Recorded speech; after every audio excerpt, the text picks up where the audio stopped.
नमस्कार दोस्तों। कैसे हो आप लोग? उम्मीद करूंगा कि आप अच्छे होंगे, स्वस्थ होंगे, कुशल मंगल होंगे। तो प्यारे बच्चों, जैसा कि आपने देख ही लिया होगा कि आज हम मैथमेटिक्स के पी वाई क्यू क्वेश्चन बच्चों करने वाले हैं।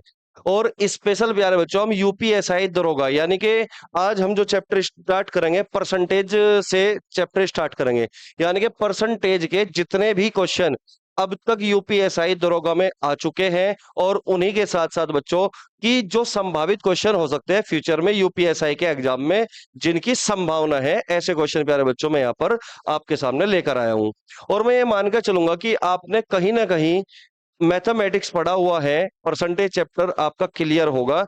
तो मैं यहाँ पे केवल आपको क्वेश्चनों की बेस्ट अप्रोच क्या हो सकती है, किस तरीके से हमें एग्जामिनेशन हॉल में बैठ के सोचना है और क्वेश्चन को इजीली और स्पीड के साथ करना है प्यारे बच्चों, ये आज हम डिस्कस करने वाले हैं। ठीक है। और साथ ही साथ प्यारे बच्चों मैं एक बात और कहना चाहूंगा कि जो ये यूपीएसआई के क्वेश्चन है, ये केवल यूपीएसआई के एग्जाम के पॉइंट ऑफ व्यू से तो इंपॉर्टेंट है ही, लेकिन साथ में जैसे कि यूपी पुलिस कांस्टेबल की अगर मैं बात करूं या फिर कोई भी वनडे एग्जाम हो, अगर उसमें मैथ आता है तो परसेंटेज के जितने भी क्वेश्चन प्यारे बच्चों हम यहाँ पे डिस्कस करने वाले हैं, बेस्ट अप्रोच के साथ पढ़ने वाले हैं, वो हर एक वनडे एग्जाम के लिए बहुत बहुत महत्वपूर्ण रहने वाली है। तो प्यारे बच्चों एक बात और मैं कहना चाहूंगा कि जितने भी क्वेश्चन आपके सामने होंगे, उन क्वेश्चनों को मेरा मतलब मेरी अप्रोच देखने से पहले आप एक बार वीडियो को जो है पॉज करें और एक बार जो है खुद जरूर ट्राई करें। फिर उसके बाद आप देखिएगा किस तरीके से हम क्वेश्चन को करते हैं और क्या अप्रोच हो सकती है क्वेश्चन को इजीली करने की। ठीक है। तो चलिए फिर करते हैं आज की इस क्लास को, खूबसूरत सी क्लास को स्टार्ट। ठीक है। यूपीएसआई दरोगा की सीरीज शुरू हो चुकी है आज से। चलिए प्यारे बच्चों, तो आपके सामने पहले ही क्वेश्चन है यूपीएसआई 20 दिसंबर 2021 की सेकंड शिफ्ट में प्यारे बच्चों ये क्वेश्चन पूछा गया था। तो मैं चाहूंगा कि एक बार आप वीडियो पॉज करके खुद बनाने की कोशिश जरूर करना, फिर उसके बाद आप जो है यहाँ पर ये देखना किस तरीके से हुआ क्वेश्चन। ठीक है। क्वेश्चन में कहा गया, यदि 480 का 20% 590 के 40% से x% कम है तो x का मान ज्ञात कीजिए, ये क्वेश्चन में कहा गया है। तो प्यारे बच्चों यहाँ पे क्या करना है, 480 का 20% आपको निकालना है। देखिए परसेंटेज से ये दो जीरो यहाँ पे कटेगी क्योंकि का मतलब मल्टीप्लीकेशन होता है। तो 48 दूनी 96, तो 96 हो गया यहाँ पर। ठीक है। और इसी तरीके से यहाँ पे 590 के 40%, इस परसेंटेज से ये जीरो और ये जीरो कटेगी, तो 59 गुना 4 बचेगा। ठीक है ना, 59 गुना 4। और आप देखोगे कि 4 से यहाँ पे ये कटेगा, 4 से कटेगा 24 चौका 96, यानी कि जो फाइनली हमारा रेशियो आया वो आया 24:59। क्लियर है बात यहाँ पर? और यहाँ पे कहा गया था कि 480 के 20% 590 के 40% से x% कम है, तो x की वैल्यू हमें निकालनी है प्यारे बच्चों। तो यहाँ पे हमें निकालना है कि 24 जो है ना वो 59 यानी कि 59 से कितना कम है। तो आप घटाओगे, 9 में से 4 कम करोगे 5, 5 में से 2 कम करोगे 3, तो 35 कम है। लेकिन किससे है 35 कम? आप कहोगे 59 यानी कि 59 से। 59 से 35 कम है, परसेंटेज में निकालना है तो गुणा 100। तो अब हमारा प्यारे बच्चों यहाँ पे आंसर आ जाएगा। ये चार ऑप्शन आप देख पा रहे होंगे, 72, 85, 69 और 59 है। सारे ऑप्शन काफी दूर दूर है और आप देख पा रहे होंगे 59 से प्यारे बच्चों यहाँ पे कोई भी नंबर कैंसिल आउट नहीं होगा। तो ऐसी सिचुएशन में हम क्या करते हैं, ऐसी सिचुएशन में प्यारे बच्चों अप्रोक्सीमेशन पर हम जाते हैं। ठीक है ना। तो जैसे कि 59 है, ये 60 के नजदीक है, तो इसको मैं थोड़ी देर के लिए 60 मान लेता हूं। तो 20 तिये 60 और 20 पंजे 100, 5 की मल्टीप्लाई करोगे 35 में, 35 पंजे होता है प्यारे बच्चों 175, 5 पंजे 25 का 5 का 2, 5 ती 15, 2 17, 175 को 3 से डिवाइड करोगे तो 3 पंजे 15, 2 25 हो गया, 3 अठे 24, 1 3 तीनो 3 तीनो, तो 58.33, 58.33% इसका आंसर केवल ये तब आया जब प्यारे बच्चों हम 60 मान के चल रहे हैं। 59 की जगह हम इसको 60 मानकर चल रहे हैं, 60 मानकर चल रहे हैं। लेकिन अगर हम 59 पर करें तो इसका मतलब 58 से थोड़ा सा ज्यादा आंसर आएगा। तो अप्रोक्सीमेशन में आप देख पा रहे होंगे कि 58 से थोड़ा सा ज्यादा डी ऑप्शन है प्यारे बच्चों। तो आंसर होगा हमारा 59.32%। उम्मीद करूंगा कि आपको चीजें क्लियर हो पाई होगी। कई बार क्या होता है बच्चे जैसे कि ऐसी सिचुएशन में, ऐसी परिस्थिति में फंस जाते हैं कि 59 है, यहाँ पे 59 का पहाड़ा पढ़ना स्टार्ट करेंगे। लेकिन इस तरीके से अगर कैलकुलेशन करोगे प्यारे बच्चों, तो आप तो एक ही क्वेश्चन को लगभग 1 से 1.5 मिनट में बनाओगे, जबकि ऐसी सिचुएशन में आपको अप्रोक्सीमेशन का सहारा लेना होता है। ठीक है, उम्मीद करूंगा कि यहाँ तक चीजें क्लियर हो पाई होगी। आंसर है आपका डी ऑप्शन। एक बार फिर से मैं रिपीट कर देता हूँ उस टाइप को। क्वेश्चन में कहा गया कि 480 का 20%, तो परसेंट से 2 जीरो कटेगी, 48 दूनी 96 हो गया। और यहाँ पे 590 के 40%, जीरो से जीरो कटेगी ये परसेंटेज से, तो 59 गुना 4, और 4 से 96 कटेगा 24 बार, तो रेशियो हो गया 24:59। तो कितना कम हुआ? 35। किससे? 59 से। और इंटू 100 परसेंटेज में आंसर चाहिए, तो 100 के मल्टीप्लाई करते हैं। अब 59 से पूरा पूरा डिवाइड नहीं होगा, तो 59 को हम थोड़ी देर के लिए 60 मान लेंगे। तो जब हम 60 लेके चलेंगे, आंसर आएगा 58.33 अप्रोक्सीमेशन में। लेकिन जब हम 59 पर ही कैलकुलेशन करेंगे, यानी कि जो डिनोमिनेटर है अगर हम छोटा करते हैं, तो थोड़ा सा आंसर बड़ा होगा। तो 58 से थोड़ा सा बड़ा केवल एक ही ऑप्शन है प्यारे बच्चों, 59.32। उम्मीद करूंगा ये क्लियर हो चुका होगा। इसी के जैसा प्यारे बच्चों क्वेश्चन ये पूछा गया था यूपीएसआई 28 नवंबर की फर्स्ट शिफ्ट में। वो सेकंड शिफ्ट में पूछा गया था, फर्स्ट शिफ्ट में। तो ये लगातार 4-5 क्वेश्चन प्यारे बच्चों ये पूछे गए थे। तो मैं उम्मीद करूंगा कि वो क्वेश्चन अगर आपको अच्छे से समझ में आया है, तो इस क्वेश्चन को एक बार जो है वीडियो पॉज करके खुद ट्राई करना। ठीक है प्यारे बच्चों, चलिएगा देखते हैं फिर क्या करते हैं। देखिए, यदि 450 का 20%, तो परसेंट से ये 2 जीरो खत्म होगी, 45 दूनी 90, तो यहाँ पे हुआ प्यारे बच्चों 90। 560 के 40%, तो जीरो से जीरो, ये परसेंटेज से जीरो खत्म हुई, तो 56 गुना 4, तो ये हुआ प्यारे बच्चों 56 गुना 4। और यहाँ पे हमने रेशो बना लिया, 2 से काट दोगे आप, 2 दूनी 4, और 2 से काट दोगे 45 दूनी 90। तो यहाँ पे रेशो जो फाइनली आया हमारा 45 रेशियो 112 आ गया, 56 दूनी 112। क्वेश्चन में पूछा गया है कि 450 का 20%, 560 के 40% से x% कम है, तो x का मान ज्ञात कीजिए। तो 45 और 112 को हम और ज्यादा सिंपलीफाई नहीं कर सकते। तो अब हमें ये देखना है कि ये कितना कम है प्यारे बच्चों। तो 45 112 से कितना कम हुआ? 45 112 से कितना कम हुआ? देखिए, 12 में से 5 कम करोगे 7, और 10 में से 4 कम करोगे 6, तो 67 कम है किससे? 112 से, इंटू 100। तो यहां पे प्यारे बच्चों फिर से देखो, पॉइंटों में आंसर है। तो यहां पे क्या करोगे आप? फिर से अप्रोक्सीमेशन में जाओगे, क्योंकि सारे ही ऑप्शन आपको दिख रहे होंगे, ज्यादा मतलब पास नहीं है, दूर दूर ऑप्शन है। क्लियर है बात यहां तक? तो अप्रोक्सीमेशन में आप यहां पर लेकर जाओगे क्वेश्चन को अपने। देखिए प्यारे बच्चों, 112 को अगर थोड़ी देर के लिए मैं 110 मान लूं, तो जीरो से ये जीरो कटेगी, तो कितना हो गया? 670। अब 670 को आप 11 से डिवाइड करोगे। अब 11 छिक्का 66, कितना बचेगा? एक, एक पे चलेगी नहीं, उतार लिया 10, 10 पे चलेगी नहीं, एक जीरो लगाओगे, तो 11×9 99, है ना? क्योंकि ये बनेगा 11 छिक्का 66, 10, फिर 100, 11×9 99, यानी कि लगभग 60.9 के करीब तक ये जाएगा। लेकिन ये 60.9 आंसर केवल तब आया जब हमने इसको 110 डिनोमिनेटर में मान लिया। लेकिन एक्चुअल में है कितना प्यारे बच्चों? 112। यानी कि अगर आप डिनोमिनेटर को बड़ा करते हो, हर को बड़ा करते हो, तो इसका मतलब आंसर थोड़ा सा कम होगा, यानी कि 60.9 से कम होगा, 60 से ज्यादा नहीं होगा आंसर। अब 60 से ज्यादा नहीं होगा आंसर, तो न तो ये होगा प्यारे बच्चों, न ये आंसर होगा, और न ही ये आंसर होगा। 60 से कम होगा, तो आंसर क्या होगा? C option. तो अप्रोक्सीमेशन में हमारा आंसर आया प्यारे बच्चों 59.82%। उम्मीद करूंगा चीजें क्लियर हो पाई होगी कि आपको अप्रोक्सीमेशन का सारा कैलकुलेशन करते वक्त किस तरीके से आपको लेना है। क्लियर है प्यारे बच्चों? चलिए अब नेक्स्ट क्वेश्चन की ओर बढ़ेंगे। आप नोट करना चाहो तो नोट कर सकते हो, ठीक है? चलिए प्यारे बच्चों, नेक्स्ट क्वेश्चन की ओर बढ़ेंगे। क्वेश्चन नंबर है आपके सामने, क्वेश्चन नंबर 3।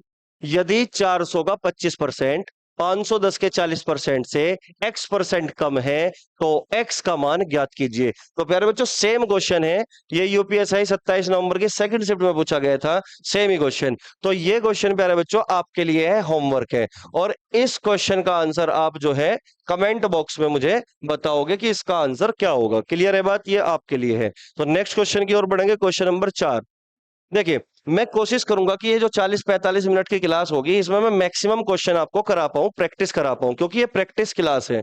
इसमें मैं पूरे डिटेल में आपको चीजें नहीं समझा रहा हूं। इसमें केवल और केवल मैं आपको क्वेश्चनों की प्रैक्टिस कराऊंगा, क्योंकि मैं ये मान के चल रहा हूं कि आपका जो परसेंटेज चैप्टर है ये पूरा कंप्लीट हो चुका होगा, आपने कहीं ना कहीं से इसको पढ़ा हुआ होगा।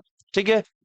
अब केवल हमें प्रैक्टिस करनी है, क्योंकि कई बार क्या होता है ना, बच्चे जो है ना प्रैक्टिस नहीं करके जाते एग्जाम में। अब मैंने क्या कर दिया, परसेंटेज के जितने भी यूपीएसआई के क्वेश्चन है वे सारे एक ही सीट में कंपाइल करके मैं आपको पढ़ा रहा हूँ बेस्ट अप्रोच के साथ। और साथ साथ में बच्चों में संभावित क्वेश्चन भी यहाँ पे आपको लगवाऊंगा कि जो एग्जाम के पॉइंट ऑफ व्यू से इंपॉर्टेंट हो सकते हैं, खासकर यूपीएसआई के लिए तो है ही, लेकिन उसी के साथ साथ अन्य कोई भी एग्जाम अगर आप देते हो तो उसके लिए भी बेनिफिशियल रहे। क्लियर है बात यहां तक? चलिएगा। तो क्वेश्चन है आपके सामने, यदि 320 का 20%, 460 के 40% से एक्स कम है तो एक्स का मान ज्ञात कीजिए। तो यहां पे भी सेम प्यारे बच्चों इसी तरीके से क्वेश्चन यहाँ पे पूछा गया है, लेकिन यहाँ पे एक्स की वैल्यू पूछ रहा है। हो सकता है कि तुम इस क्वेश्चन को जल्दबाजी में गलत कर दो। ठीक है, तो एक बार ध्यान से करना क्वेश्चन में पूछना क्या चाहता है। ठीक है ना? तो यहाँ पे एक्स की वैल्यू पूछ रहा, कहीं भी ये नहीं कहा गया एक्स परसेंट कम है, जैसे पिछले क्वेश्चन में कहा गया था कि ये एक्स परसेंट कम है, लेकिन यहाँ पे कहा गया प्यारे बच्चों कि एक्स कम है। तो इसका मतलब हमें एक्स की ओरिजिनल वैल्यू निकालनी है, यहाँ पे हमें रेशियो नहीं बनाना। क्लियर है बात यहां तक? देखिए, अब हमें यहाँ पे निकालना है 320 का 20%, तो दो जीरो ये कटेगी इस परसेंटेज से, तो 32 दूनी कितना हो गया? 64। क्लियर है बात यहां तक? इसी प्रकार यहाँ पे 460 के 40% निकालने हैं, तो ये परसेंटेज से ये वाली जीरो कटेगी। तो 4 6 24 का 4 का हासिल 2, 4 चौक 16, 16 और 2 हो गया हमारा बेटा 18, यानी कि 184। बस अब हमें ये दिखाना है यहाँ पे कितना कम है। तो यहाँ पे 4 में से 4 कम करोगे 0, 8 में से 6 कम करोगे 2, यानी कि 120। तो कितना कम है प्यारे बच्चों? 120 कम है। तो इस क्वेश्चन का जो आंसर होगा वो होगा डी ऑप्शन। अगर परसेंटेज में पूछता तो हम यहाँ पे रेशियो बनाकर परसेंटेज में आंसर निकालते, लेकिन इसने हमसे एक्स की ओरिजिनल वैल्यू पूछी है, न कि परसेंटेज में वैल्यू। क्लियर हुई मेरी बात यहां तक? ठीक है, चलिए नेक्स्ट क्वेश्चन की ओर बढ़ते हैं। क्वेश्चन नंबर 5, 180 का 15%, 250 के 18% का कितना प्रतिशत है? यहां पे प्यारे बच्चों इसको एक बार खुद ट्राई करो और उसके बाद अपना आंसर मैच करना। ठीक है, चलिएगा। क्वेश्चन में कहा गया 180 का 15%, 250 के 18% का कितना प्रतिशत है?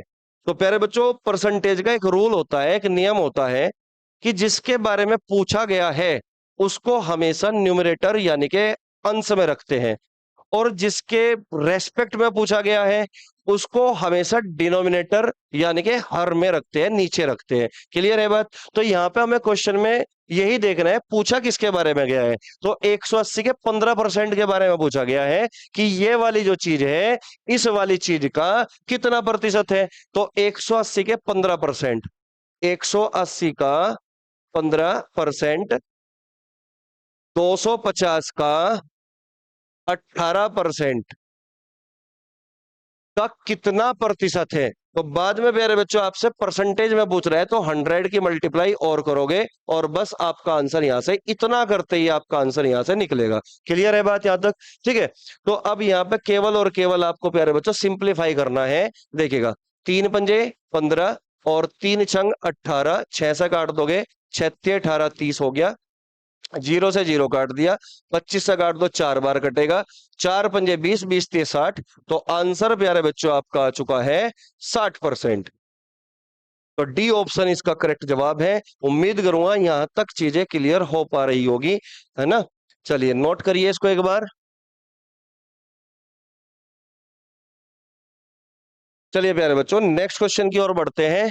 क्वेश्चन नंबर 6, क्वेश्चन में कहा गया है what is the difference between 80% of 30 and 4/5 of 25? Simple value पूछ रहा है, परसेंटेज में आंसर नहीं चाहता है। बोल रहा है कि what is the difference between 80% of 30, यानी कि 30 का 80%। 30 का 80% निकालना है प्यारे बच्चों, 2 जीरो से ये खत्म होगी, यानी कि परसेंटेज से 2 जीरो खत्म होगी, 8 3 24। यहाँ पे कितना आया? ये 24 आ गया। और 25 का 4/5, 5 पंजे 25, 5 चौक 20, और इनका डिफरेंस पूछ रहा है, केवल डिफरेंस। डिफरेंस, इन दोनों का डिफरेंस कितना है? आप कहोगे सर 4 है, और आंसर कितना है प्यारे बच्चों? 4। ये 2017 में 13 दिसंबर यूपीएसआई में पूछा गया था। तो बच्चों हर टाइप का क्वेश्चन देखने को मिलता है एग्जाम में, आसान से आसान क्वेश्चन भी पूछने को देखने को मिलता है, मॉडरेट भी और हार्ड भी। क्लियर है? और हमारा जो सिलेक्शन होता है वो दो चीजों पर टिका होता है, एक तो आपका इजी क्वेश्चनों पर और एक मॉडरेट क्वेश्चनों पर, क्योंकि हार्ड क्वेश्चन प्यारे बच्चों सभी के लिए हार्ड होते हैं। तो जो इजी क्वेश्चन मॉडरेट क्वेश्चन होते हैं इनको कभी भी गलती से भी गलत नहीं करना है ना? क्योंकि अगर आप छोटे छोटे आसान आसान क्वेश्चन को गलत करोगे तो समझ लेना आप सिलेक्शन से बहुत दूर हो चुके हो। और खासकर अगर मैं बात करूं यूपीएसआई या फिर यूपी कांस्टेबल के एग्जाम की, तो प्यारे बच्चों उसका जो एग्जाम टिका हुआ है ना, वो 3 सब्जेक्ट के ऊपर टिका हुआ है। सबसे पहले अगर मैं बात करूं मैथ की, उसके बाद अगर मैं बात करूं प्यारे बच्चों रीजनिंग की, उसके बाद अगर मैं बात करूं प्यारे बच्चों हिंदी की। आप कहोगे सर आती तो जीएस भी है, चौथे नंबर पर आती तो जीएस और जीके ये सब है। लेकिन मैं आपको बताना चाहूंगा कि जो ये 3 सब्जेक्ट है ना, इनका जो सिलेबस है वो लिमिटेड है, जबकि जीके और जीएस का सिलेबस बेटा अनलिमिटेड है। आप इसको कितनी भी मेहनत से पढ़ लो, हम ये नहीं कह सकते अगर 50 क्वेश्चन हमारे एग्जाम में जीके और जीएस के आ रहे हैं, हम कभी भी 50 में से 50 नहीं कर सकते। 50 में से 45 तक बहुत मुश्किल जा पाओगे, 50 में से 40 तक बहुत मुश्किल जा पाओगे। लेकिन अगर आप इन 3 सब्जेक्ट पर अच्छे से मेहनत कर लो, आपका सिलेक्शन कोई नहीं रोक सकता। क्योंकि अगर आप इसमें से स्कोरिंग नंबर लेकर आ गए, इसमें अगर आपका स्कोर कम भी है ना तो भी आपका सिलेक्शन होगा। ये तो केवल इसलिए पढ़नी है, हमें इतनी पढ़नी है कि कई बार मैथ रीजनिंग और हिंदी का जो क्वेश्चन है वो अगर गलती से भी गलत हो गया तो हो सकता है कि उसकी भरपाई आप जो है जीके जीएस में कर लो। तो इसलिए पढ़ना तो इसको भी है, कंपलसरी है जीके जीएस भी पढ़ना। लेकिन मैं फिर भी कहूंगा मैथ रीजनिंग और हिंदी पे कमांड जरूर कर लेना प्यारे बच्चों। अगर आप वाकई में वर्दी का सपना देखते हो और उसे पूरा करना चाहते हो तो ये 3 सब्जेक्ट स्कोरिंग सब्जेक्ट है, इन पे बहुत ध्यान से बहुत अच्छे से मेहनत करना। क्लियर है बात यहां तक? चलिए नेक्स्ट क्वेश्चन की ओर बढ़ेंगे।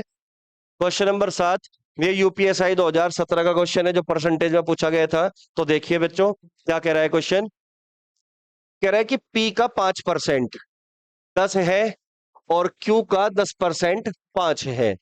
आर क्यू बटा पी के बराबर है, तो आर का मान क्या होगा? 5% of P is 10 and 10% of Q is 5। R is equal to Q by P. What is the value of R? हमसे आर की वैल्यू यहां पर पूछी गई है। तो आप इस क्वेश्चन को करने से पहले एक बार वीडियो पॉज करिए और इसके बाद एक बार खुद बनाने की कोशिश करो। अगर आप इस क्वेश्चन को मैक्सिमम से मैक्सिमम 30 सेकंड में बना पा रहे हो तो इसका मतलब आपकी प्रैक्टिस ठीक है। और अगर आपको 30 सेकंड से प्यारे बच्चों इसको बनाने में ज्यादा समय लग रहा है, 30 से ज्यादा लग रहा है, 1 मिनट भी अगर लग रहा है, तो इसका मतलब आपको प्रैक्टिस करने की बहुत जरूरत है, अभी और भी जरूरत है। ठीक है, चलिए क्वेश्चन कह रहा है कि पी का 5% 10 है, तो 5% की फ्रैक्शन वैल्यू 1/20,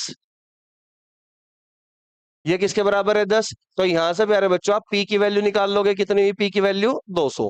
क्लियर है मेरी बात यहां तक? क्यू का 10%, क्यू का 10%, 10% की फ्रैक्शन वैल्यू 1/10, और ये बराबर किसके है? 5 के। तो यहां से 10 गुना 5 करोगे तो क्यू की वैल्यू कितनी होगी? 50 होगी। क्लियर है बात? अब क्वेश्चन में कह रहा है कि आर जो है ना वो क्यू बटा पी के बराबर है। आर बराबर है क्यू बटा पी के, और क्यू की वैल्यू आपने निकाल ली 50 और पी की वैल्यू आपने निकाल ली 200। तो कितना आंसर आया? आप कहोगे सर 1/4 आया, और यही सवाल का उत्तर है बी ऑप्शन।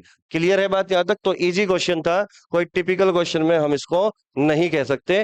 काफी पुराना क्वेश्चन है, 2017 का क्वेश्चन है। तो हो सकता है कि उस टाइम पे क्वेश्चन का जो लेवल है वो आसान ही रहता हो 2021 के मुकाबले, लेकिन फिर भी हमें करने तो है ही प्रीवियस क्वेश्चन। ठीक है प्यारे बच्चों, चलिएगा नेक्स्ट क्वेश्चन की ओर बढ़ते हैं। हालांकि आप इसको इस तरीके से भी देख सकते थे कि भाई यहां पे दे रखा है पी का 5% 10, पी का 5% किसका है, किसके बराबर है? 10 के। और क्यू का 10% है 5 के बराबर, क्यू का 10% है प्यारे बच्चों 5 के बराबर। और आपको कहा गया है आर की वैल्यू निकालने को, और ये क्यू बटा पी के बराबर है, क्यू बटा पी के। तो हमें क्यू के बटे में पी लाना है, तो इसका मतलब इस इक्वेशन से इसको भाग कर दो डायरेक्ट। तो यानी कि पी गुणा 5% बराबर 10, क्यू बटा पी आ गया। तो ये आर की वैल्यू यहां से हमें नहीं मिलेगी भाई, 5 दूनी 10 हो गया, ठीक है ना, 5 दूनी 10 हो गया, 5 एकम 5, 5 दूनी 10 हो गया, 2 दूनी 4, नीचे 1/4 चला गया, और इधर बच गया प्यारे बच्चों Q/P, और ये R के बराबर था ही, तो R की वैल्यू कितनी आई 1/4। आप इस तरीके से भी आप इसको देख सकते थे। लेकिन अगर हम वैल्यू निकाल सकते हैं P की वैल्यू अलग, Q की वैल्यू अलग, तो कोई दिक्कत नहीं है, इस तरीके से भी आप कर सकते हो। करने के तरीके बहुत सारे होते हैं सवाल को। क्लियर है, ये एक आसान क्वेश्चन था। ठीक है, चलिए नेक्स्ट क्वेश्चन की ओर बढ़ेंगे। Question number 8। क्वेश्चन में कहा गया है, यदि y का 8/5% x है, तो x का कितना प्रतिशत y होगा। यह भी यूपीएसआई 2017 का है। तो प्यारे बच्चों, इसको एक बार जल्दी से करिए, और जो है अपना आंसर कमेंट कमेंट बॉक्स में लिखकर सेंड कीजिए। ठीक है, चलिए।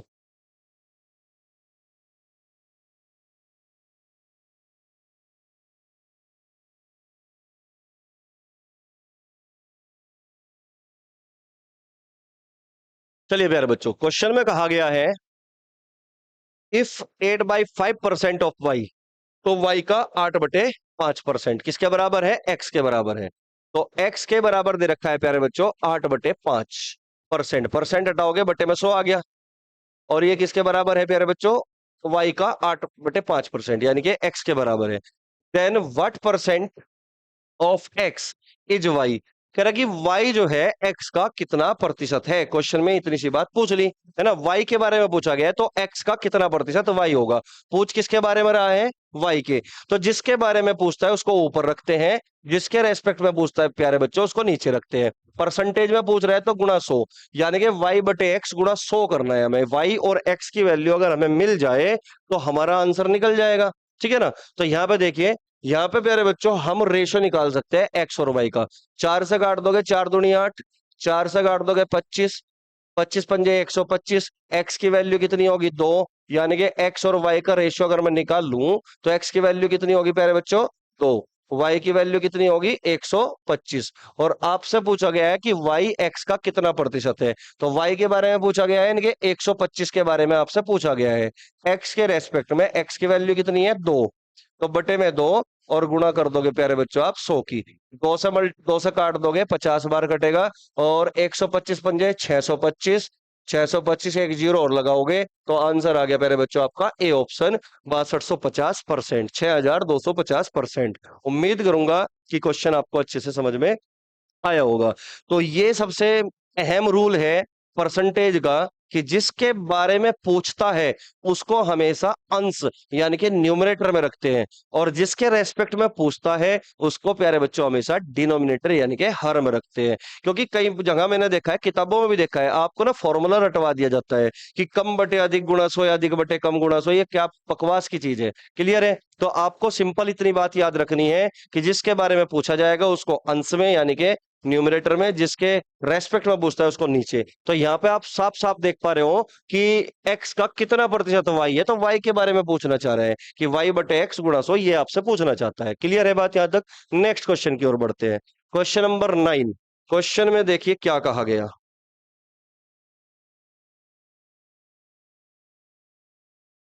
क्वेश्चन में कहा गया कि यदि एक संख्या का 20% 50 है, तो उस संख्या का 87.5% क्या होगा। इतनी सी बात क्वेश्चन में प्यारे बच्चों पूछा गया है। क्लियर है बात, देखिएगा कैसे करना है। एक संख्या का 20% कितना है 50 है, तो उसका 87.5% क्या होगा। तो प्यारे बच्चों, संख्या जो भी रही होगी हमारी वो पूरी 100% रही होगी। अगर हमारी कोई संख्या पूरी 100 है तो उसका 20% कितना होगा, 20 होगा, है ना। तो 20% की वैल्यू यानी कि हमें दे रखी है, 20% की वैल्यू कितनी दे रखी है प्यारे बच्चों, हमें 50 दे रखी है। क्लियर है मेरी बात। और हमसे पूछा गया है उसका 87.5% क्या होगा। ठीक है ना प्यारे बच्चों, तो हमसे पूछा गया है उसका 87.5% क्या होगा, ये आपसे पूछा गया है। तो 20% की वैल्यू अगर 50 है, तो 1% की वैल्यू कितनी होगी प्यारे बच्चों, 5/2 होगी। तो 87.5% की वैल्यू कितनी होगी, 87.5 की मल्टीप्लाई और कर दोगे, 5 की मल्टीप्लाई करोगे, 5 पंजे 25, 2, 5 सते 35, 35 और 2 कितना हो गया 37, 3 5 अठे 40 और 3 43, और पॉइंट लगा दिए यहाँ पे। अब 2 से इसको डिवाइड कर दोगे, 2 दूनी 4, 2 एकम 2, 2 अट्ठे 16, कितना बचा 15, 2 सते 14, और दो पंजे 10, दो के बाद लगेगा 218.75, यानी कि ए ऑप्शन हमारा आंसर आ चुका। सिंपल क्वेश्चन था बिल्कुल। एक और तरीका है परसेंटेज के क्वेश्चन को करने के लिए। देखो बेसिकली दो तरीके होते हैं क्वेश्चन को सॉल्व करने के लिए। चाहे हमारा परसेंटेज वाला चैप्टर हो, चाहे हमारा प्रॉफिट एंड लॉस का क्वेश्चन हो, चाहे हमारा डिस्काउंट का क्वेश्चन हो, चाहे हमारे क्वेश्चन सीआई और एसआई से हो, साधारण ब्याज और चक्रवृद्धि ब्याज से हो। हम प्यारे बच्चों दो तरीके अप्लाई करते हैं। मैं क्या, हर कोई टीचर दो ही तरीके अप्लाई करेगा। क्लियर? दोनों तरीके कौन कौन से हैं? या तो वो काम करेगा प्यारे बच्चों परसेंटेज पे, या तो वो काम करेगा किस पर, परसेंटेज पर, या वो काम करेगा प्यारे बच्चों फ्रैक्शन पर। क्लियर है? अब इस सवाल को हमने अभी अभी जो किया वो परसेंटेज से किया कि 20% की वैल्यू हमें डायरेक्ट पता है 50 है, कि कोई संख्या उसका 20% 50 है। हमने संख्या 100 मान ली, 100 का 20% 20 ही होगा, तो 20 की वैल्यू कितनी है 50। तो उस संख्या का 87.80% भी कितना होगा, इतना ही होगा। तो 87.80% की वैल्यू हमें निकालनी थी। 20% की वैल्यू 50 है, 1% की वैल्यू 5/2, तो 87.80% की वैल्यू क्या होगी, ये होगी। अब अगर हम बात करें फ्रैक्शन से कैसे किया जाए, तो फ्रैक्शन को पकड़ लो। 20% की फ्रैक्शन वैल्यू कितनी होगी प्यारे बच्चों? आप कहोगे सर 20% की फ्रैक्शन वैल्यू होती है 1/5। अगर हमारी संख्या, अगर हमारा नंबर, टोटल नंबर कितना है वो 5 है, जब भी हम फ्रैक्शन वैल्यू करते हैं तो जो अपॉन की वैल्यू होती है, बटे की वैल्यू होती है, डिनोमिनेटर में जो वैल्यू होती है, उसको हम टोटल नंबर मान के चलते हैं, कुल संख्या मान के चलते हैं। अब 20% की फ्रैक्शन वैल्यू 1/5। अब 5 का अगर 20% में निकाल लूं तो हमेशा प्यारे बच्चों ऊपर की वैल्यू निकलेगी। 5 का 20% कितना होगा, 1। जैसे मैं 40% की फ्रैक्शन वैल्यू करूं, तो 40% की फ्रैक्शन वैल्यू क्या होगी, आप कहोगे सर 2/5।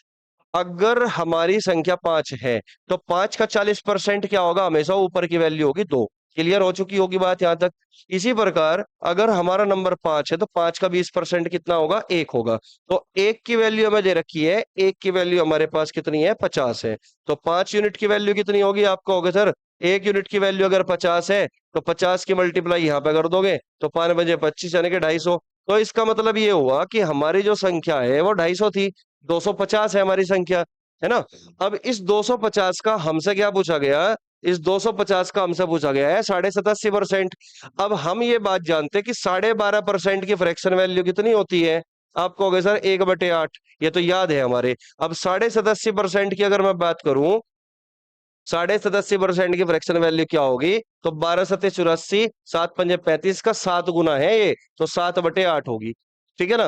तो 250 का हमें 7/8 निकालना है। इसका मतलब जब 250 का आप 7/8 निकाल लोगे, 25×7=175 और 8 से आप इसको डिवाइड करोगे प्यारे बच्चों, तो 8×2=16, कितना बचेगा 15, 8×8 70, 8×8 64, कितना बचेगा 60, 8×7=56, 8×5=40। तो यही आपका आंसर होगा। तो आप फ्रैक्शन से भी कर सकते हो, आप परसेंटेज वैल्यू का यूज करके भी आप कर सकते हो। दोनों तरीके से ही प्यारे बच्चों मैंने इस क्वेश्चन को आपको बता दिया है। तो उम्मीद करता हूं चीजें क्लियर हो पा रही होगी। ठीक है, चलिए नेक्स्ट क्वेश्चन की ओर बढ़ते हैं। क्वेश्चन नंबर 10, क्वेश्चन नंबर 10,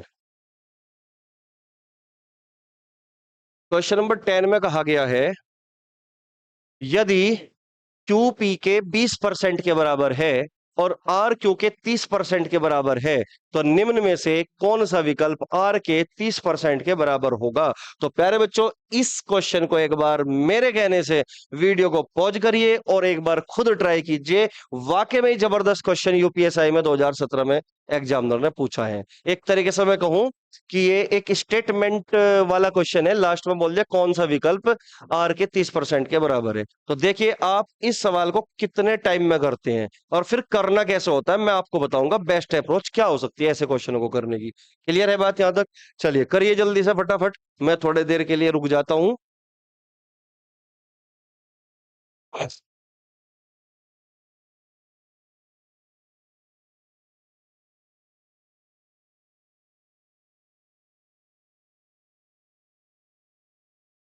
आपको डेली इसी तरीके से जो है हर चैप्टर के प्रीवियस क्वेश्चन, संभावित क्वेश्चन इसी तरीके से मिलते रहेंगे। बस शर्त यह है कि आप प्रैक्टिस पे कम फोकस मत करना, पूरा फोकस प्रैक्टिस पर लगाओ, तभी आप जो है अपने सपने को साकार कर सकते हो। ठीक है, चलिएगा। तो कर लिया होगा प्यारे बच्चों आपने आंसर, कमेंट में लिख दीजिएगा। तो देखते हैं क्वेश्चन क्या कहता है। कह रहा है कि यदि Q P के 20% के बराबर है, R Q के 30% के बराबर है। प्यारे बच्चों यहाँ पे तीन लोग हैं, P है, Q है और R है। जब भी इस टाइप का क्वेश्चन आपको किसी भी एग्जाम में देखने को मिले, तो सबसे पहले प्यारे बच्चों आप इसको क्वेश्चन में जो कहा गया है उसको सिंपल भाषा में लिखिए। तो Q जो है P का 20% है, P का 20%, यानी कि P की वैल्यू जो भी रही होगी उसका 20% क्या है, Q है। फिर कह रहा है कि और R जो है Q के 30% के बराबर है। क्यू की वैल्यू जो भी रही होगी उसका 30% हमें करना है, तो वो आर की वैल्यू देगा। अब कह रहा है कि तो निम्न में से कौन सा विकल्प आर के 30% के बराबर होगा। सबसे पहले प्यारे बच्चों में रेशो लिख लेना है यहाँ पे। अब देखिएगा, अगर मैं पी की वैल्यू 100 मान लूं, जब भी इस तरीके से आप लिखते हो देखते पूछ कहां पर है, शुरुआत कहां से हुई, तो शुरुआत प्यारे बच्चों यहां से हुई। इस तरीके से चला हुआ है हमारा क्वेश्चन, तो पी से शुरू होगा इसका मतलब हमारा क्वेश्चन, ठीक है ना। तो पी की वैल्यू अगर मैं अपनी मर्जी से 100 मान लूं, तो 100 का 20% क्या होगा, आप कहोगे सर 100 का 20% 20 होगा। देखिए ध्यान रहे, सवाल में क्वेश्चन में ये हमें नहीं कहा गया कि 20% मोर, 20% अधिक है, ऐसी कोई बात हमें नहीं कही गई। तो यानी कि सीधा सीधा 20% निकालना है, 100 का 20% 20 होगा। 20 का 30% निकालना है, तो 3 दूनी 6, यानी कि ये हो गया। तो हमारे पास पी क्यू आर का प्यारे बच्चों यहाँ पे रेशियो आ चुका है। अब बोला गया है कि आर के 30% के कौन बराबर है। आर की वैल्यू बताओ आप क्या होगी, आप कहोगे सर आर की वैल्यू 6 है। अब 6 का 30% निकाल दो। अब 6 का 30% प्यारे बच्चों आप निकाल लोगे, तो 0 से 0 कटेगी, 36 18, 1.8 होगा कि नहीं होगा, आप कहोगे यस सर। तो आर का 30% कितना आया, वो 1.8 आया। अब हमें देखना यह है कि कौन सा ऑप्शन हमें 1.8 देगा, वही हमारा आंसर बनेगा। पहला ऑप्शन है पी, देखो सारे ऑप्शन में पी है प्यारे बच्चों, सारे ऑप्शन में, और पी की वैल्यू यहाँ पे कितनी है, 100। तो 100 का हमें परसेंटेज निकालना सीधा सीधा, और परसेंटेज से 100 कटे गई है ना। तो पी की वैल्यू 100 है, तो 100 का 1.8, इस परसेंट से वो 100 कटेगा तो बचेगा कितना, 1.8 ही बचेगा कि नहीं। यहाँ पे पी की वैल्यू 100 है, 100 से परसेंट कटेगा तो बचेगा कितना, 0.8 बचेगा। पी की वैल्यू 100 है, 100 से परसेंट कटेगा तो कितना बचेगा, 0.6 बचेगा। पी की वैल्यू 100 है, 100 से ये परसेंट कटेगा तो कितना बचेगा, 1.6। अब एक ही ऑप्शन ऐसा है जो हमें वैल्यू 1.8 दे रहा था, तो आंसर क्या होगा हमारे इस केस में, ए ऑप्शन होगा। तो इस क्वेश्चन से केवल इतनी सी बात आपको सीखनी है कि जब भी इस टाइप का क्वेश्चन हो, तो प्यारे बच्चों पहले माहौल बना लो क्वेश्चन का कि क्या बात दे रखी है, उसको शॉर्ट में लिख लो इस तरीके से। उसके बाद अपने क्वेश्चन को फिर बनाने की कोशिश करो, बहुत जल्दी निकलेगा, मेरा यकीन मानिए प्यारे बच्चों। ठीक है, चलिएगा, इसको नोट कर लिया होगा आपने। तो नेक्स्ट क्वेश्चन की ओर बढ़ेंगे भाई। क्वेश्चन नंबर आ चुका हमारा 11। तो क्वेश्चन में क्या कहा गया देखते हैं, यूपीएसआई का ही है, 12 दिसंबर 2017 का ही। इजी क्वेश्चन है भाई, है ना। यदि वाई एक्स से 20% अधिक है, तो एक्स वाई से कितने फीसदी कम होगा। If Y is 20% more than X, then how much percent is X less than Y, Y से कितने परसेंट कम है। देखिए मेरे बच्चों, 20% की फ्रैक्शन वैल्यू क्या होगी, आप कहोगे सर 1/5, यानी कि 5 पर 1 की कमी करनी है हमें। अब हमारे पास एक एक्स है और एक वाई है, कह रहा कि वाई एक्स से 20% अधिक, अच्छा अधिक की बात कर रहे हैं तो प्लस लगा दो। वाई ज्यादा है, यानी कि एक्स की वैल्यू अगर 5 है, तो वाई की वैल्यू कितनी होगी, 6 होगी, क्योंकि वाई एक्स से 20% ज्यादा है, तो वाई को हमें एक्स से ज्यादा रखना है। तो एक्स की वैल्यू अगर 5 है, तो 5 से 1 ज्यादा है, यानी कि वाई की वैल्यू कितनी होगी प्यारे बच्चों, 6 होगी। तो पूछा गया है कि ये बताइए कि एक्स जो है वाई से कितने प्रतिशत कम है। तो एक्स कितना कम है वाई से, आप कहोगे सर 1 कम है। अरे किससे कम है, आप कहोगे सर वाई, वाई यानी कि 6 से कम है। और 1/6 का मतलब हम जानते हैं 16 से ही 2/3% होता है। 16 से ही 2/3%, या 100 से मल्टीप्लाई करोगे और 100 को 6 से डिवाइड कर दो, यही आएगा। लेकिन यहाँ पे मिक्स्ड फ्रैक्शन के रूप में हमें आंसर नहीं दे रखा, तो हम लिख सकते हैं 16.66% या 16.67%। जो भी ऑप्शन में आपको दिखाई देगा 16.66 या 16.67, वो आंसर हो जाएगा। तो 16.67% है, तो आंसर क्या होगा प्यारे बच्चों, सी ऑप्शन हमारा आंसर होगा। क्लियर है बात, यहाँ तक आसान क्वेश्चन था एक, कोई बड़ा क्वेश्चन यहाँ पर नहीं था। ठीक है, चलिए नेक्स्ट क्वेश्चन की ओर बढ़ते हैं भाई। Question number 12।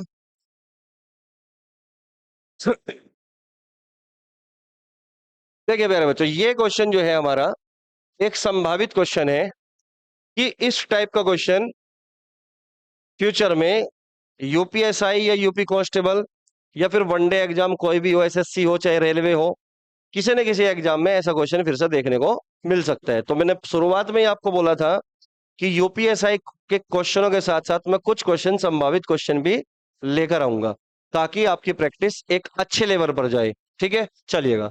क्वेश्चन में कहा गया कि ए का वेतन बी के वेतन से 35% अधिक है, बी का वेतन ए के वेतन से कितना प्रतिशत कम है, निकटतम पूर्णांक तक सही बताइए। हालांकि ये क्वेश्चन उसी के जैसा है जो अभी अभी हमने किया। यहाँ पे केवल एक्स और वाई के बारे में चर्चा थी, और इस क्वेश्चन में ए और बी के बारे में चर्चा है। काम सेम वही करना है, बस थोड़ा सा क्वेश्चन को मॉडरेट कर दिया, कैलकुलेटिव कर दिया, ऐसी बात लिखकर। ठीक है प्यारे बच्चों, तो ए का वेतन बी के वेतन से 35% अधिक है, तो 35% की आप फ्रैक्शन वैल्यू लिख सकते हो। 5 दे 35, 5 20 100, तो 20 पे 7 ज्यादा, तो ए का वेतन बी के वेतन से 35% अधिक है, यानी कि ए का ज्यादा है, तो बी का वेतन अगर 20 है तो 7 ज्यादा कर दोगे 27, तो रेशियो बनेगा प्यारे बच्चों ए और बी का 27 रेशियो 20। क्लियर हुई बात यहां तक? हालांकि हम डायरेक्ट भी लिख सकते हैं कि बी की वैल्यू अगर हम 100 मान ले और ए की वैल्यू 35% ज्यादा है, तो इसको हम 135 लिख सकते हैं। इस तरीके से भी रेशियो बनाकर फिर भी आना यही है। क्लियर है मेरी बात यहां तक? अब क्वेश्चन में कहा गया कि B salary is what percent less than A salary, कि बी की सैलरी ए की सैलरी से कितना परसेंट कम है। तो सबसे पहले आप निकालिए कम कितना है। आप कहोगे सर 7 कम है, किससे भाई? आप कहोगे 27, यानी कि ए से। 27 से गुणा 100 और कर दोगे तो आपका आंसर होगा प्यारे बच्चों परसेंटेज में।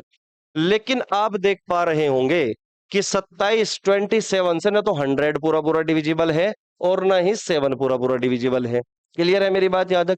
तो आप क्या करोगे फिर? अप्रोक्सीमेशन में आप इसको लेकर जाओगे। अब 27 के नजदीक में यहाँ पे 30 मान लेता हूं, या 25 भी ले सकते हो आप, है ना। 25 चौका 100 और 4 सते 28। अगर हमने 25 लिया तो 25 से थोड़ा कम ही होगा आंसर, ज्यादा तो होगा नहीं। और अगर हम इसको 30 ले ले प्यारे बच्चों, तो 0 से 0 काट दोगे, 10 सते 70, 70/3, 3 दूनी 6, कितना हो गया यहाँ पे? 3 दूनी 6 करोगे तो ये हो गया आपका 10, 3 3 9, 23.33% के आसपास आ गया जब हमने 30 लिया। लेकिन हम ओरिजिनली 27 है, तो अगर 27 है तो इस बात का मतलब ये होगा कि इससे थोड़ा आंसर ज्यादा ही होगा। 30 पर अगर इतना है तो 27 अगर कम करोगे तो आंसर 23 से ज्यादा होगा। अब 23 से ज्यादा होगा और इंटीजर में आंसर चाहिए, 23 से ज्यादा होगा और इंटीजर में आंसर चाहिए, तो इसका मतलब इसके नजदीक कौन सा होगा? ये होगा। 17.5% तो होगा नहीं, क्योंकि 23 से ज्यादा होना चाहिए। अब 23 से ज्यादा होना चाहिए तो ये 20% भी नहीं होगा। ठीक है ना? तो अब हमारे पास एक ऑप्शन 26% बचता है, एक ऑप्शन 35% बचता है। तो 23 से ज्यादा थोड़ा ही ज्यादा करना, 35% ज्यादा हो गया, बहुत ज्यादा हो गया, तो ये भी नहीं होगा। तो आंसर क्या बचेगा? 26% हमारा अप्रोक्सीमेशन में आंसर बचेगा। अगर हम 25 भी लेते तो 25 का कितना होता? 100, 4 सते 28, 25 पर 28 आता, तो 27 में कितना होगा? 27 पे कितना होगा? 28 से कम होगा। अब 28 से कम होगा, ज्यादा नहीं होगा। अब कम कितना होगा? थोड़ा सा ही कम होगा। तो एक ही ऑप्शन ऐसा है जो 28 से थोड़ा कम है। ये बहुत ज्यादा कम हो जाता, ये भी बहुत ज्यादा कम हो जाता, लेकिन 28 से बड़ा आंसर हो नहीं सकता। तो दोनों ही सिचुएशन में मैंने प्यारे बच्चों 27 को चाहे 25 मान का कर लो, या 27 को चाहे 30 मान का कर लो। तो 30 मान का करोगे तो 23.33 होगा, तो इससे थोड़ा सा ज्यादा आंसर होगा इंटीजर में, तो 26। अगर आप 27 को 25 मान लोगे तो 25 का 4 सते 28, 28% होगा, और 28% से थोड़ा सा कम होगा तो भी आंसर 26%। तो दोनों ही तरीके से आपको मैंने अप्रोक्सीमेशन में बताया। ठीक है ना? तो उम्मीद करूंगा कि यहां तक चीजें क्लियर हुई होगी। तो नेक्स्ट क्वेश्चन की ओर बढ़ेंगे। Question number 13। देखिए क्या कहता है क्वेश्चन नंबर 13।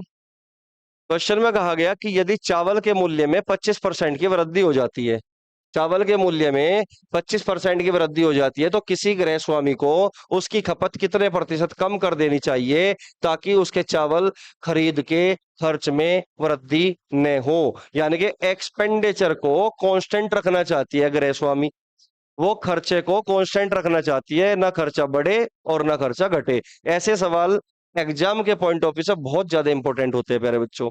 क्लियर? अब देखिए करना कैसे है सवाल को। देखिए मैं सबसे पहले आपको बताना चाहूंगा एक छोटा सा कंसेप्ट, और कंसेप्ट बताकर फिर मैं आपको सिंपल भाषा में बताऊंगा। दो तरीके से मैं आपको बताऊंगा। एक कंसेप्ट तो ये होता है कि अगर कोई भी दो संख्या है हमारे पास, एक संख्या ए है, एक संख्या बी है, इन दोनों का प्रोडक्ट अगर कांस्टेंट हो जाए, अगर इन दोनों का प्रोडक्ट क्या हो जाए, कांस्टेंट हो जाए। जैसे एग्जांपल से समझते हैं, मैं यहां पे लिखता हूं 20 और यहां पे करता हूं 5, तो 20 पंजे कितना हो गया, 100। और अब मैं क्या कर दूं, 20 की जगह 25 ले लूं और इसको 4 कर दूं, तो 25 का 100। अब प्रोडक्ट क्या है, कांस्टेंट है। इन दोनों का भी प्रोडक्ट 100 है और इन दोनों का भी प्रोडक्ट 100 है। अगर किन्हीं भी दो संख्याओं का प्रोडक्ट कांस्टेंट होता है, तो एक संख्या को, एक नंबर को हम जिस रेशो में बढ़ाते हैं, दूसरा नंबर हमेशा उसके उल्टे रेशो में घट जाता है। और इस बात का उल्टा भी ट्रू है, यानी कि एक संख्या को हम जिस रेशो में घटाते हैं, दूसरी संख्या उसके उल्टे रेशो में बढ़ेगी। अगर घटाते हैं तो दूसरी उसके उल्टे रेशो में बढ़ेगी, और अगर बढ़ाते हैं तो दूसरी संख्या उसके उल्टे रेशो में घटेगी। क्लियर है बात यहां तक? जैसा कि आप यहां पर देख सकते हो कि ए को हमने 20 से 25 कर दिया, यानी कि 5 चौक 20 और 5 पंजे 25। 4 से 5 के रेशो में हमने ए को बढ़ा दिया, 5 चौक 20, 5 पंजे 25। 4 से 5 के रेशो में हमने बढ़ा दिया। अब आप देख पा रहे होंगे कि बी जो है 5 से 4 के रेशो में घट गया ना, 5 से 4 के रेशो में घट गया। एक को जिस रेशो में बढ़ाओगे, दूसरी उसके उल्टे रेशो में घटेगी। अरे तभी तो कांस्टेंट होगा होगा ना, 4 पंजे 20, तभी तो प्रोडक्ट कांस्टेंट होगा ना। ये बात क्लियर हो चुकी होगी। इसको हमेशा याद रखना, बहुत काम की चीज है, परसेंटेज में अक्सर यूज होने वाला कंसेप्ट है कि दो संख्याओं का प्रोडक्ट अगर कांस्टेंट है, तो एक संख्या को जिस रेशो में बढ़ाओगे, दूसरी संख्या उसके रेशो में, उल्टे रेशो में घटेगी। क्लियर है मेरी बात? एक चीज तो ये होगी। अब दूसरी अगर मैं बात करूं प्यारे बच्चों, अब मुझे एक बात बताओ, नॉर्मली सोच के, भाई मार्केट में कोई चीज अगर महंगी हो जाती है, उसकी कॉस्ट बढ़ जाती है, कीमत बढ़ जाती है किसी चीज की, तो उसकी खपत पे क्या प्रभाव पड़ेगा? जैसे कि आपने देखा होगा, हर घर में आलू, वेजिटेबल की मैं बात कर रहा हूं, सब्जी की, आलू हर घर में यूज होता है। जब जब आलू के भाव बढ़े हैं, तब तब घर में उसकी खपत कम हुई हुई वो कम हुई है। यानी कि अगर आलू सस्ते हैं, तो घर में हर तीनों टाइम पकौड़ी का प्रबंध हो रहा है। और अगर आलू क्या हो जाए, महंगे हो जाए, ज्यादा कीमत बढ़ जाए उसकी, तो इसका मतलब उसकी खपत घर में यूज क्या होगा, आलू का कम होगा। तो सिंपल सी मैं एक बात कहना चाहता हूं कि अगर कीमत किसी चीज की बढ़ती है, तो खपत उसकी घटती है, यानी कि कंजप्शन उसकी कम हो जाती है। एक दूसरे के उल्टे रेशियो में होता है कीमत और खपत। इन दोनों का ऐसा संबंध है एक दूसरे से कि अगर एक बढ़ेगा तो दूसरा घटेगा, और अगर एक घटेगा तो इसका मतलब दूसरा बढ़ेगा। मेरी बात समझ में आ चुकी होगी। अब सेम काम यहाँ पे आप देख सकते हो। क्वेश्चन में कहा गया कि भाई चावल की कीमत, चावल के मूल्य में 25% की वृद्धि होती है। भाई 25% की फ्रैक्शन वैल्यू बताओ पहले तो आप कितनी है। आप कहोगे सर 1/4 है, यानी कि चावल पहले 4 था, अब 1 बढ़ गया, यानी कि चावल की कीमत 4 से 5 होगी। चावल का जो प्राइस है, कीमत है, वो कितना हो गया, 4 से 5 हो गया। तो कीमत बढ़ी ना, तो कंजप्शन यानी कि खपत क्या होगी, खपत कम होगी। किसके, इसी के उल्टे रेशियो में, यानी कि 5 से 4 के रेशियो में घटेगी। 5 से 4 के रेशियो में क्या होगी, खपत घटेगी। यानी कि पहले 4 का भाव था तो 5 किलो खपत हो रही थी घर में, अब 5 का भाव हो गया तो अब 4 किलो खपत होने लगी। तो पहले 4 का भाव था, 5 किलो खपत हो रही थी, तो 4 पंजे 20 रुपए का खर्चा हो रहा था कि नहीं हो रहा था। अब 5 का भाव हो गया, अब 4 किलो खपत हो रही है घर में, तो अब भी तो 20 का ही खर्चा हो रहा है ना। अब क्वेश्चन में ये कहा गया ना हमें कि ताकि उसके चावल खरीद के खर्चे पर वृद्धि न हो, यानी कि जो खर्चा पहले होता हो, आज भी खर्चा उतना ही होता हो। तो इसका मतलब खपत में हमें कितने कमी करनी होगी, तो खपत में प्यारे बच्चों हमने 1 की कमी कर दी, कितने पर, 5 पर, और गुणा 100 कर दोगे, तो इसका मतलब आपका आंसर आ चुका 20%। तो 20% की प्यारे बच्चों हमें खपत में, कंजप्शन में कमी करनी होगी। बात समझ में आई? उम्मीद करूंगा चीजें क्लियर हो चुकी होगी। अब मेरी एक बात ध्यान से सुनना है यहाँ पे। अब मुझे एक बात बताओ, अगर मैं बात करूं कि तुम मार्केट में गए चीनी लेने के लिए, और आपने चीनी, चीनी का भाव वहां पे 20 रुपए पर केजी है, 20 रुपए पर केजी है, और आपने कितने किलो ले ली, 5 किलो ले ली। तो खर्चा कितना का कर का है, आप कहोगे सर 100 रुपए का हमने खर्चा कर दिया। यही तो बात होगी ना, कि 1 किलो का भाव अगर 20 रुपए है और आप 5 किलो खरीदते हो, तो 20 पंजे 100 यानी कि मल्टीप्लाई कर दिया आपने, मल्टीप्लाई करके 100 आ गया। तो ये चीज आपको याद रखनी है कि जो एक्सपेंडिचर होता है ये किसके बराबर होता है, price into consumption, price into consumption. अब यहाँ पे इस सवाल में हमें क्या कहा गया था, इस सवाल में हमें कहा था प्यारे बच्चों कि कीमत जो है चावल की 25% बढ़ जाती है। चावल की कीमत में कितनी बढ़ोतरी हुई, 25% की। तो क्वेश्चन में कहा गया कि ये जो कंजप्शन है इसको कितने प्रतिशत कम किया जाए ताकि हमारा खर्चा कांस्टेंट रहे, ताकि हमारा खर्चा क्या रहे, कांस्टेंट रहे, ये ना बढ़े। मेरी बात समझ में आई?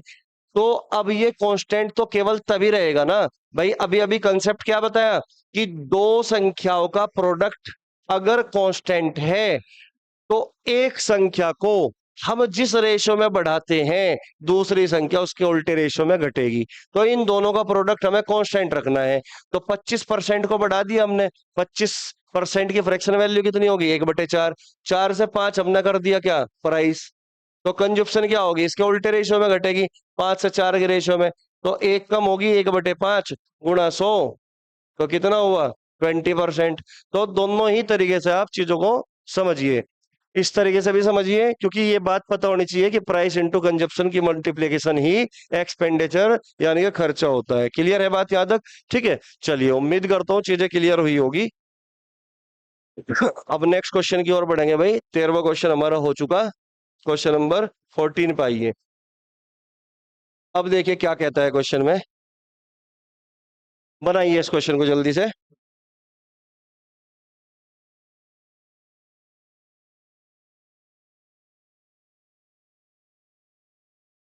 देखिए क्वेश्चन में कहा गया कि किसी वस्तु के मूल्य में 25% की कटौती की गई। भाई कोई वस्तु है, 25% की कटौती की गई मूल्य में, इसे इसके आरंभिक मूल्य पर लाने के लिए नए मूल्य में कितने प्रतिशत की वृद्धि करनी होगी। भाई अगर हम 25% की कटौती करते हैं, 25% की फ्रैक्शन वैल्यू कितनी होगी, आप कहोगे सर 1/4, 4 पर 1 की कमी कर दी, यानी कि पहले मूल्य 4 था, अब कितना हो गया, 3 हो गया। ये हमारा इनिशियल वैल्यू है, इनिशियल प्राइस है, और ये हमारा फाइनल प्राइस है। क्लियर है मेरी बात? तो 25% की कमी कर दी गई, यानी कि पहले मूल्य अगर हम बात करें प्राइस 4 था, तो अब कितना हो गया, 3। अब क्वेश्चन में कहा गया कि उसको पुराने मूल्य पर लाना है, यानी कि 3 को वापस मुझे 4 बनाना है, तो कितने परसेंट की बढ़ोतरी करनी होगी, कितने परसेंट बढ़ाना होगा। तो 3 से 4 करना है, 1 बढ़ाया, किसको बढ़ाया हमने, 3 को। तो 1/3 गुणा 100 यानी कि 33 सही, 1/3%। तो आसान क्वेश्चन है प्यारे बच्चों। तो ऐसे सवाल अक्सर पूछे जाते हैं, तो ऐसे सवाल बिल्कुल इजी होते हैं, ऐसे सवालों को कभी भी गलत नहीं करना। क्लियर है? तो नोट करिएगा, बिल्कुल सिंपल भाषा में समझाने की मैं कोशिश कर रहा हूं, ठीक है ना। तो नेक्स्ट क्वेश्चन की ओर बढ़ते हैं भाई, क्वेश्चन नंबर 15। देखिएगा क्वेश्चन में क्या बोला गया।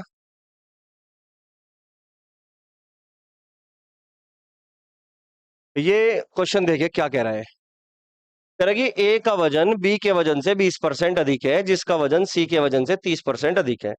ए का वजन सी के वजन से कितना प्रतिशत अधिक है। बहुत बेहतरीन, बहुत खूबसूरत क्वेश्चन है प्यारे बच्चों, और इसको एक बार मेरे कहने से वीडियो पॉज करके जरूर बनाने की कोशिश करना, और फिर देखना कि आप इस क्वेश्चन में कितना टाइम ले रहे हो, ठीक है ना। और फिर देखना बेस्ट अप्रोच क्या हो सकती है ऐसे क्वेश्चनों को ठिकाने लगाने के लिए, ठीक है। चलिए जल्दी नोट करिए, इसको करिए, मतलब सॉल्व करिए। देखिए जब भी इस टाइप का क्वेश्चन आपको दिखे कि इतना परसेंट अधिक है या इतना परसेंट है उसका या इतना परसेंट कम है, तो सबसे पहले प्यारे बच्चों क्वेश्चन को सॉल्व करने के लिए माहौल बनाइए। अब हमारे पास 3 लोग हैं, ए है, बी है और सी है। क्वेश्चन के अकॉर्डिंग काम करना है। ए का वजन बी के वजन से 20% अधिक है। भाई बी के वजन से कितना ज्यादा है, 20% ज्यादा है। लो भाई 20%, या प्लस का निशान लगाया मैंने, मल्टीप्लीकेशन का नहीं लगाया। अगर क्वेश्चन में कहता कि ए का जो वजन है, वेट है, वो बी का 20% है, तो मल्टीप्लीकेशन का साइन लगाता। लेकिन यहाँ पे अधिक की बात कर रहा है कि 20% मोर, तो इसलिए मैंने प्लस का साइन लगाया। अब कह रहा है कि बी के वजन से 20% अधिक है, जिसका वजन, अब जिसका वजन जो यहाँ पे लिखा हुआ है आपने कई बार पढ़ा होगा, रीजनिंग में भी पढ़ा होगा, है ना, कि जो हु वर्ड होता है या फिर जो वर्ड होता है, ये हमेशा सेकंड पर्सन के लिए बोलते हैं। सेकंड पर्सन कौन है यहाँ पे? बी। तो जिसका वजन यानी कि बी का वजन सी के वजन से 30% अधिक है। तो सी के वजन से कितना अधिक है प्यारे बच्चों? 30% मोर, है ना? तो ये अधिक है। अब क्वेश्चन में कहा गया कि ए का वजन सी के वजन से कितना प्रतिशत अधिक है? The weight of A is what percent more than weight of C? C के वजन से कितना अधिक है, ये क्वेश्चन में हमसे पूछा गया है। तो अभी अभी थोड़ी देर पहले ऐसा क्वेश्चन मैंने आपको कराया और मैंने आपको ये बताया कि ऐसे क्वेश्चन में सबसे पहले माहौल बनाइए और उसके बाद ये देखिए पूंछ कहां पर है। देखो आसान शब्दों में मैं समझाने की कोशिश करूंगा ताकि हर बच्चा समझ ले चीजों को, ठीक है ना? तो पूंछ कहां पर है यानी कि शुरुआत कहां से हुई क्वेश्चन होगी? तो क्वेश्चन की शुरुआत प्यारे बच्चों यहां से हुई, तो यहां से शुरुआत हुई तो सी से शुरुआत करेंगे। तो हमने सी की वैल्यू 100 मान ली। 100 का 30% कितना होगा? 30 होगा। तो 30 अधिक कर दोगे तो कितना हो गया? 130 हो गया। आप कहोगे यस सर। अब 130 का 20% निकाल लो। 13 दूनी 26। भाई कितना हो गया? 26 हो गया, क्योंकि परसेंट से 2 जीरो कटेगी। 13 दूनी 26, 26 ज्यादा है। 130 में 20 जोड़ दो, कितना हो गया? 150, और 6 कितना हो गया? 156, 156 हो गया। अब क्वेश्चन में यही पूछा गया था कि ए का वजन सी के वजन से कितना प्रतिशत अधिक है? The weight of A is what percent more than the weight of C? तो कितना अधिक है भाई? आप कहोगे सर 56 ज्यादा है। किससे भाई? 100 से। और 100 पर जितना चेंज वही परसेंटेज। तो इसका मतलब आंसर कितना आया? 56%। यानी कि इस क्वेश्चन का आंसर है डी ऑप्शन। तो प्यारे बच्चों, ये जो है यहीं पे छोड़ते हैं। 15 क्वेश्चन आज की वीडियो में हमने किए, क्योंकि पहली वीडियो ज्यादा लंबी नहीं करते। बाकी जो क्वेश्चन होंगे वो नेक्स्ट वीडियो में आपको मिलेंगे। और एक ही बात कहना चाहूंगा कि क्वेश्चन को बार बार प्रैक्टिस करो, इतनी प्रैक्टिस करो कि आप जो है वो उसके घर के हो जाओ, मतलब बिल्कुल वो हो जाओ, बिल्कुल आसान लगने लगे चीजें, है ना? और दूसरी बात ये है कि ये केवल यूपीएसआई दरोगा के लिए इंपॉर्टेंट नहीं है। बाकी तुम अलग भी एग्जाम दोगे अगर कोई दूसरे, तो उसके लिए भी इंपॉर्टेंट है। ठीक है? और अपना जो भी है ना, प्रैक्टिस कर लेना पहले इसकी परसेंटेज की, और तब जाकर इन क्वेश्चनों को लगाना है आपको। और मैं कोशिश ये करता हूं कि जितने भी क्वेश्चन मैं आपको यहाँ पे कराऊं डे बाय डे, हर वीडियो में, कि जो क्वेश्चन होंगे हमारे थोड़े टाइप में मैं अरेंज करके आपको दूं, ताकि चीजें आसान लगे आपको और प्रैक्टिस भी अच्छे से हो। ठीक है? तो चलिए फिर नेक्स्ट क्लास में मुलाकात करेंगे। और इससे पहले एक छोटी सी चीज और कहना चाहूंगा, जो जो बच्चा इस वीडियो को देख रहा है, अगर आपको वाकई में ये वीडियो पसंद आती है, तो इस तरीके से क्या होगा, मुझे थोड़ा मोटिवेशन मिलेगा और मैं डेली जो है मेहनत से आपको एक वीडियो डेली रिकॉर्ड करके आपको दूंगा। ठीक है? और थम्स अप वगैरह और कमेंट और शेयर जरूर करना वीडियो को, ताकि आपके अलावा और भी कई बच्चे हो जो यूपीएसआई की तैयारी कर रहे हो या फिर अदर एग्जाम की तैयारी कर रहे हो, वहां तक भी ये वीडियो पहुंचे। ठीक है? तो चलिए फिर मिलते हैं फिर। हंसते रहिए, पढ़ते रहिए और डेली प्रैक्टिस करते रहिए। मिलते हैं फिर नेक्स्ट क्लास में। तब तक के लिए जय हिंद।